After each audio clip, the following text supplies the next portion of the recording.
पाकिस्तान के एक साबिक प्राइम मिनिस्टर जुल्फ़िकार अली भुट्टो को martial law dictator general Zia-ul हक़ के दौर में फांसी पर चढ़ा दिया गया था और भुट्टो को फांसी दिलाने में उस वक्त के लाहौर हाई कोर्ट के चीफ जस्टिस मौलवी मुश्ताक हुसैन का एक बड़ा किरदार था।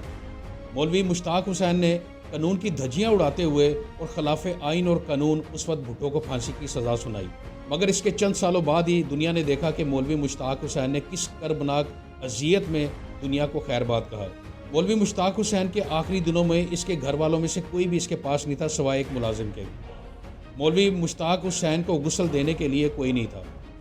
उसके दोस्त अहबाब वहाँ पहुँचे, उन्होंने उसकी मैयत को गुस्ल दिया, उसके बाद नमाज जनाजा के लिए उसे कब्रिस्तान लेकर गए। मगर जब उसकी नमाज जनाजा पढ़ाई जानी थी तो तब उसी वक्त कहीं से शहद की मक्खियों का एक झुंड आता है और नमाज जनाजा में शिरकत करने वाले तमाम लोगों पर झपट पड़ता है। लोग अपनी जान बचाने के लिए इधर उधर भागते हैं और काफ़ी देर तक मौलवी मुश्ताक हुसैन की जो मैयत थी वो इसी तरह बेयारो मददगार पड़ी रहती है। उसके पास कोई एक शख्स भी नहीं था। तकरीबन 40-45 मिनट के बाद लोग छुपते छुपाते दोबारा मैयत के पास आते हैं और जल्दबाजी में मौलवी मुश्ताक हुसैन की मैयत को कब्र में उतार कर उसे दफन करते हैं और बगैर दुआ किए अपने घरों की तरफ दौड़ पड़ते हैं।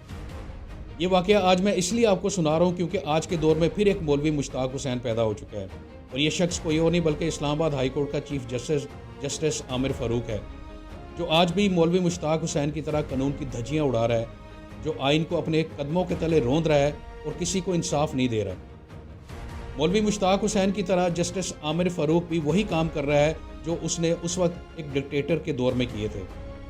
जस्टिस आमिर फ़ारूक इमरान खान के मामले में हर तरह से बेइंसाफ़ी कर रहा है और खुलेआम कर रहा है। इसकी आंखों में शर्म भी नहीं आती।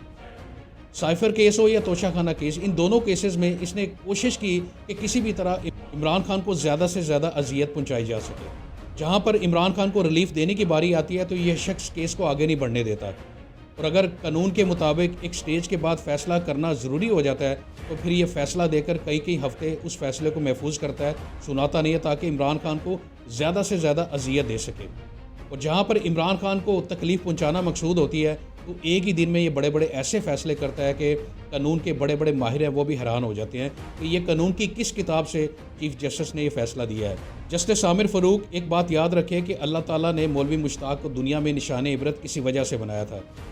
जो मौलवी मुश्ताक के साथ हुआ वो दुनिया में किसी भी मुनसफ़ के साथ हो सकता है। जस्टिस आमिर फ़ारूक ने एक मुनसफ़ होने के नाते जिस कदर बेइंसाफ़ी की है इसका हिसाब उसे आखिरत में तो देना पड़ेगा, मगर हमारी ये दुआ है कि अल्लाह ताला उसे इस दुनिया में भी इबरत का निशाना बनाए।